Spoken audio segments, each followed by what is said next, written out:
नमस्कार, star Bharat news 19च्या addition वृत्तपत्रामध्ये आपलं स्वागत आहे। मी योगिता आपल्यासोबत। तुमची आवाज देशाची आवाज। तर चला बघूया आजच्या विशेष बातम्या।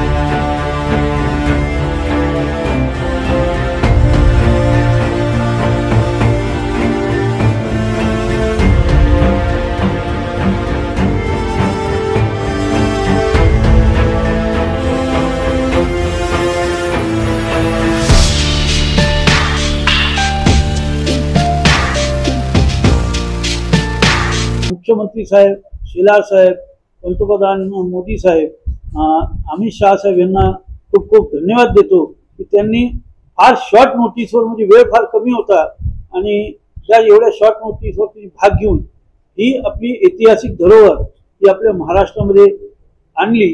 त्यासाठी सर्वप्रथम मी तुम्हाला सर्वांना शुभेच्छा देतो। फार गरजेचं होतं, कारण की आपण जेव्हा बघतो की सर्व ऐतिहासिक वस्तू या मौल्यवान धरोहर या सर्व कोणत्या ना कोणत्या कारणाने या आपल्या देशाच्या बाहेर गेलेले आहेत आणि ते आपलं ऐतिहासिक महत्व हे आता आपल्याला कायम ठेवणे महत्वाचं आहे। आणि त्यामुळं हा आपण फार धडाडीने हिरिरीने ह्याच्या मागे आपण लागलो होतो।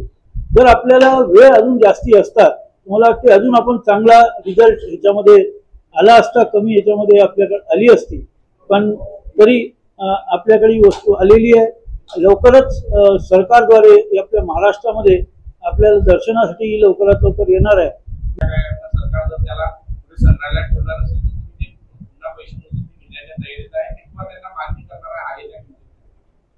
नाही, कसं आहे, सरकारने आता घेतलेली, आता लिलाव तर लागू शकत नाही, ही सरकार लिलाव लावू शकणार नाही, तर ही घेतली त्या किंमत तेवढी किंमत तर द्यावी लागेल, प्रयत्न आहे आपला।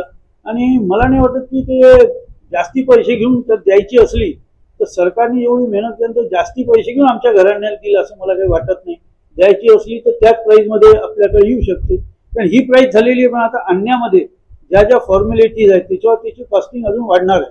ही कॉस्टिंग वाढल्यावरती किती होते आणि त्यानंतर ते आम्हाला ते देतात का, पहिले महत्वाचं आहे। प्रयत्न आमचा पुरा राहील, पण नाही आली तरी आमचा 100% प्रयत्न आम्ही करू की नाही हा शब्द नको, ह्या घराण्यामध्ये ती धरोहर आली पाहिजे असा आमचा प्रयत्न राहील।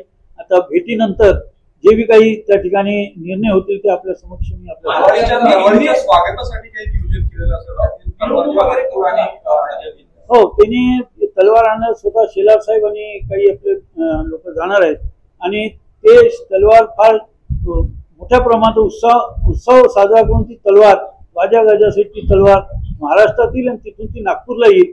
फार मोठ्या उत्सवात जसं वाघनखाचं एक जंगी स्वागत झालं होतं त्याप्रमाणे त्याचं स्वागत करणार आहेत। याबद्दल मी काल बोलणं झालंय आणि त्याची पूर्ण तयारी जसं फॉर्मॅलिटी कंप्लीट होती तर त्याबद्दलची पुरी रूपरेखा आपल्या समोर। मानकी हक्क जो आहे आता ज्यामध्ये महाराष्ट्र सरकारनं मानकी हक्क महाराष्ट्र सरकारचा होईल आता सरकार आल्यानंतर कोतवाली पोलीस स्टेशनमध्ये शस्त्रागार तयार करण्याचा विचार होता, त्यामुळे मुख्यमंत्र्यांना भेटून त्या शस्त्रागारामध्ये ही तलवार द्यावी आणि बाकी जे उमेदवारी होते तुम्ही काय मागणी करताय आणि या ठिकाणी प्रथम प्रकृतीपासून नंतर त्याच्या काही वस्तू आहेत आमची मागणी अशीच आहे की तलवार आपल्या ह्याच्या संग्रहालयामध्येच आली पाहिजे आणि आपण एक मोठं संग्रहालय नागपूरमध्ये तयार करतोय आणि त्या संग्रहालयामध्ये आणि आता आमच्याजवळ जे आहे ते एक छोटा डिस्प्ले आम्ही ठेवलेला आहे लोकांना माहितीसाठी, पूजेसाठी, कारण त्याच्यामध्ये चिलखती आणि विविध जे परिधान असतात तेही त्या म्युझियमच्या ह्याच्यामध्ये येतात। अजून विविध शस्त्र त्या ठिकाणी येतील, काही भरीमारी आहेत, काही तोफा आहेत, तर सगळ्या त्या ठिकाणी आम्हाला ठेवायचं एक मोठं संग्रहालय ते लवकरच 4-5 वर्षामध्ये ते तयार होईल आणि त्या संग्रहालयामध्ये ही तलवार आपण ठेवू अशी आपली इच्छा आहे। त्यासाठी आपण पूर्ण प्रयत्न करू आणि ती कोणत्याही परिस्थितीत ती नागपूरलाच असली पाहिजे, त्यासाठी आपण पूर्ण प्रयत्न। अशा आणखी नवीन सनसनी बातम्यांकरता आमच्या चॅनलला जास्तीत जास्त लाईक, शेअर, कमेंट करा व सबस्क्राईब करायला विसरू नका। धन्यवाद।